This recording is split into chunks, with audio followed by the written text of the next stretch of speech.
me chamo Fernanda Batista, sou graduanda do curso de Letras de Língua Portuguesa 2017 do campus universitário do Tocantins, Cametá. E hoje eu estou aqui para comentar um pouco sobre o texto de Miguel Arroyo, O Ser Humano é Viável, é Educável, é o título do texto, e esse texto foi sugerido pela professora doutora Andréia Domingues, que está ministrando a disciplina de Política Educacional lá no campus de Mocajuba. O título do texto, ele é uma pergunta que Miguel Arroyo inicia, perguntando se o ser humano é viável, se ele é educável. E a partir disso ele vai tentando responder, vai tentando trazer algumas reflexões mais profundas sobre a educação, sobre a pedagogia, sobre se realmente o ensino ele está se dando da forma certa, a gente está formando cidadãos, seres humanos éticos. Então ele vai tentando desmembrar essa pergunta e ao mesmo tempo tentando responder e fazendo outras perguntas no decorrer do texto. É um texto muito interessante e eu sugiro que vocês, quando tiverem oportunidade, possam ler ele e se degustar e ter a mesma sensação, uma sensação parecida, que é de se identificar com o texto daqueles que têm uma realidade mais próxima.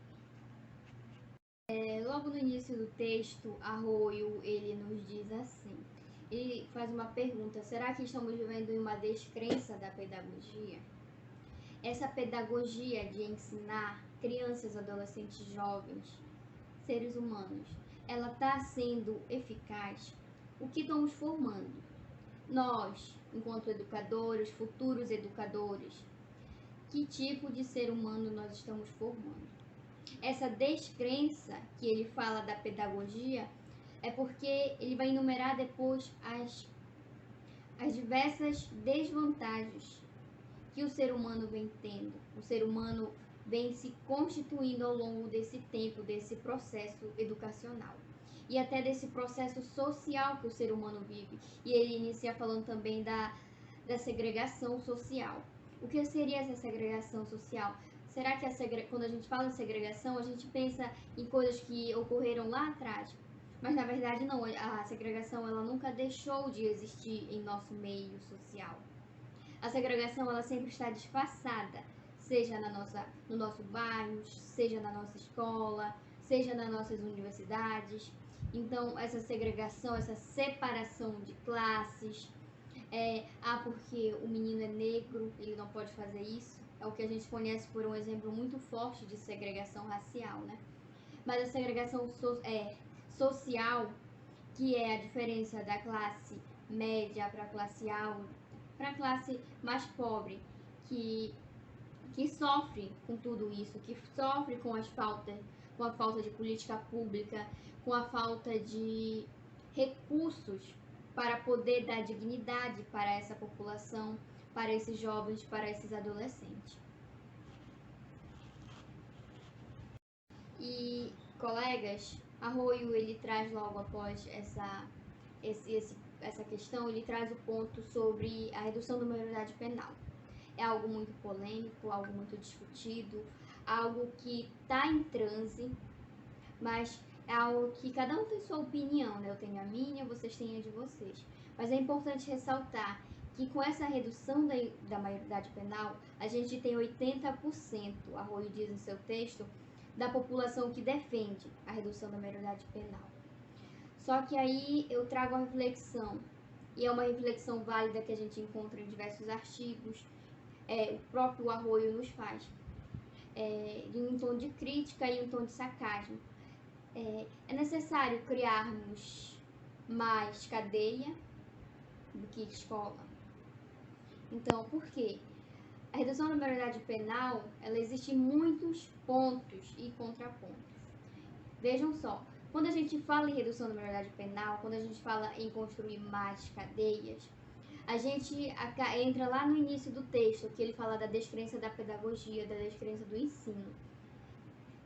Se eu reduzir, eu não estou acreditando mais na escola, não estou acreditando mais na pedagogia do ensino, porque esse ensino deveria ser transformador. E com esse ensino, com essa educação de qualidade gratuita para todas as classes, ou independentemente de classe, ela deveria ser uma educação transformadora para pode transformar o jovem, ela pode transformar o adolescente e ela pode transformar o ser humano. A educação ela é capaz de mover o mundo, mas também de mover pessoas, de mover seres humanos, de transformar a sociedade em que a gente vive. Então, a redução da maioridade penal, acredito que ela tem muito a ver com essa descrença que a gente está vivendo hoje na atualidade do sistema educacional, do sistema da pedagogia, de nós, futuros professores, porque quando a gente entra nessa questão da descrença da pedagogia, a gente se coloca no meio, porque eu, enquanto educador, eu estou fazendo a minha parte, eu estou conseguindo repassar o meu conhecimento, eu estou conseguindo transformar a vida do meu aluno, ou da criança ou do adolescente. E as nossas lutas que tivemos durante anos por uma educação gratuita, pública é o mesmo, né? De qualidade social e que inclua todo mundo, que inclua todos e que seja inclusiva, né? Que tem essa questão também. As nossas lutas de anos atrás para garantir a educação do ser humano, do cidadão, a gente vê isso quando começa a entrar essa questão da descrença da pedagogia, a gente vê isso tudo colocado à prova. Então, uma situação muito triste, é uma situação lastimosa, mas que nós devemos mudar e temos o papel de mudar essa questão. E a gente volta para a parte da segregação. O Arroyo ele fala muito na questão da segregação social dentro dos espaços que não deveriam ter. Vejam só, a escola seria um espaço de ensino, de aprendizado. Só que dentro da própria escola, dentro das próprias universidades, do espaço público, onde eu deveria manifestar minha liberdade, eu tenho essa segregação, eu tenho essa separação. Vejam só, não é como um todo, mas ainda assim, a partir das lutas que tivemos para que pudéssemos ser unitário, ainda temos essa discriminação, essa segregação forte da criança. E a gente tem uma lei que é o ECA, né, que é a lei que rege o adolescente e a criança de ter direito de vida, direito de educação básica e segurança. E essa lei, ela vai amparar o nosso adolescente, garantindo essa educação, principalmente a educação, né, para essa criança.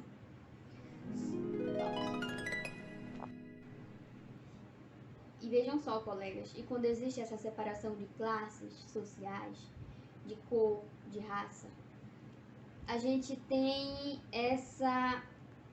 a gente vê ainda mais colocada à prova a questão da educação, porque essa classe que foi afastada, que foi segregada, será que ela não tem poder de ser educada? O ser humano dessa classe social, ele não tem o poder de ser um ser humano educado. Por quê?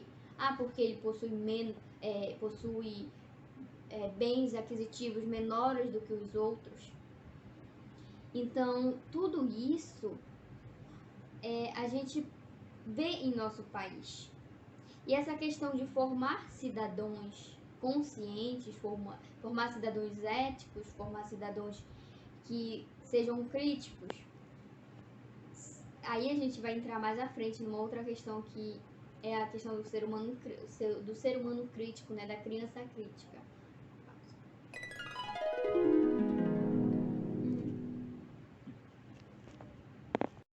E durante o texto, Arroyo ele vem enfatizando a questão do papel da escola, o papel do educador e o papel do professor e essa descrença que a gente entra hoje da pedagogia do ensino.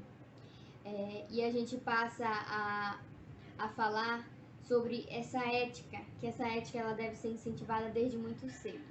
Ela deve entrar na escola desde a infância, desde o ensino primário, porque desde muito cedo as crianças elas já vêm vivenciando as suas lutas internas, as suas lutas lá na sua casa, e quando ela chega na escola ela traz isso. E o nosso papel fundamental enquanto educador, enquanto escola, enquanto instituições, é ter políticas que incentive a cultura da ética, a cultura do ensino, o ensino voltado para a ética, para o cidadão ético, para o cidadão de bem, para que a gente possa evitar e colher bons frutos no futuro dessa criança que logo após a fase da criança vem a adolescência e posteriormente a juventude. O que deixa interessante a nossa discussão é saber que esses jovens, adolescentes, eles já têm esse interesse por manifestar e exigir a ética na política, né, e em outros aspectos. O que nos move ainda mais é que os jovens pedem ética e eles precisam dessa ética na política, né? Mas a gente fala assim da ética no campo escolar. Arroyo, ele coloca o processo de avaliação na questão de avaliar o sujeito ético. Eu consigo fazer uma avaliação escolar, mas será que eu conseguiria fazer uma avaliação do meu aluno enquanto sujeito ético? Essa educabilidade dos jovens, como é que ela está se dando? Ela não pode se dar de qualquer forma, como ela é dada, eu vou dar ética isso e aquilo. Não, eu preciso ensinar, eu preciso educar o meu jovem, o meu adolescente, a saber que a ética, ela existe em vários campos e que enquanto ser humano, eu preciso tê-la para ser um cidadão de bem. E ela deve ser colocada à frente de qualquer coisa, em qualquer situação, acima de tudo. Arroyo, ele nos coloca a questão do bem e o mal na infância, né? Ele diz que desde muito cedo a criança, ela já tem essa questão formada, e existem teóricos que dizem que a criança ela já nasce mais propensa ao bem e outros que ela é mais propensa ao mal. Só que Arroyo, ele diz que na escola nós somos capazes de transformar o aluno, a educação, a pedagogia, de transformar o aluno e fazer com que esse bem ou mal que seja, que já é colocado muito cedo na vida da criança, ele possa ser estudado, ele possa ser trabalhado para não interferir na vida da criança mais tarde.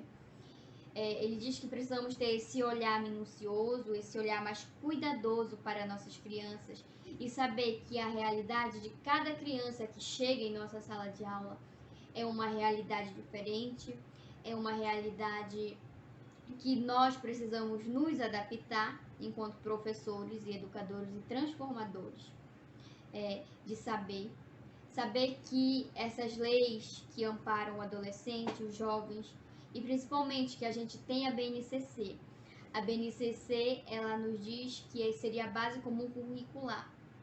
Só que nessa base comum curricular, Arroyo faz meio que uma crítica, no meu ponto de vista, é que o comum não está lá. O que seria comum? Seria o pobre, seria o favelado, seria a criança da periferia, seria o negro, que não teve a mesma oportunidade de ensino. Então, na base comum curricular, ela não vem trazer essa questão em especial. Ela deveria ser comum a todas as classes, a todas as etnias, só que não é isso que acontece. Então, de comum, que deveria ser comum, a gente não tem. Ele faz essa crítica. Apesar da base comum curricular ela ser atualizada, ela ter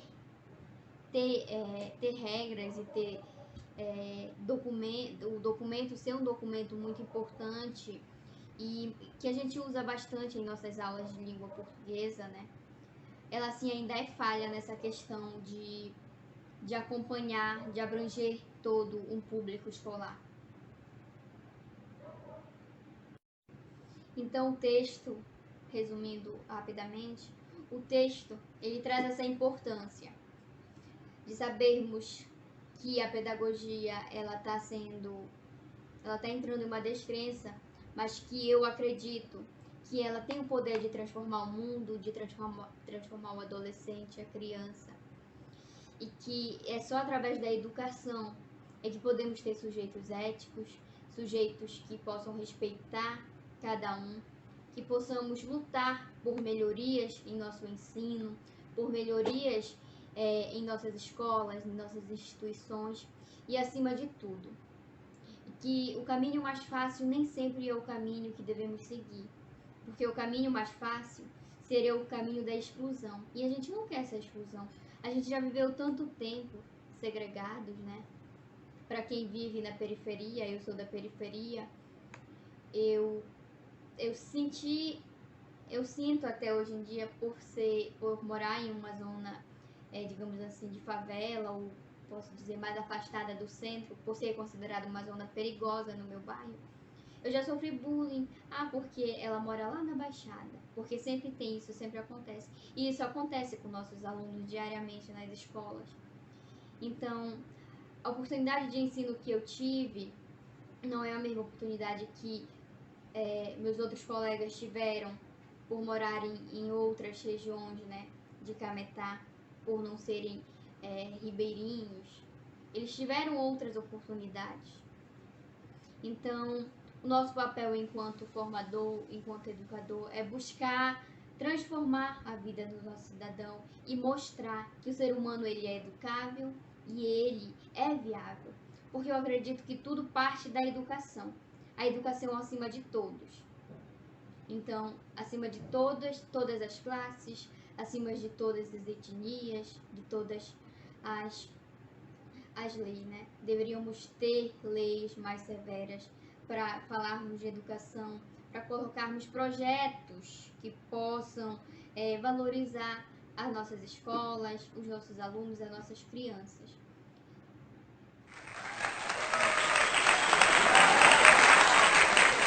Então, tem que saber que o processo que o jovem e o adolescente sofre hoje é um processo lento, é um processo que ele abrange muitas esferas, mas que somente na escola, somente através da pedagogia, a gente educa e a gente faz esse cidadão ser viável. E Arroio, ele acaba finalizando o texto com a mesma pergunta que ele inicia, apesar de todas as questões que ele vem elencando no decorrer do texto, né? E eu espero que vocês possam ter a oportunidade de ler o texto, de desfrutar, como diria Saramago, né, aos poucochitos, indo se deliciando com o texto, porque é um texto muito interessante, é um artigo muito interessante. E eu agradeço a professora Andréia pela oportunidade de monitoria, né, e agradeço também a turma de letras de Mocajuba, 2018, por estar me escutando. Espero que possa ajudar vocês um pouco dessa explicação. E é isso. Muito obrigada e tchau.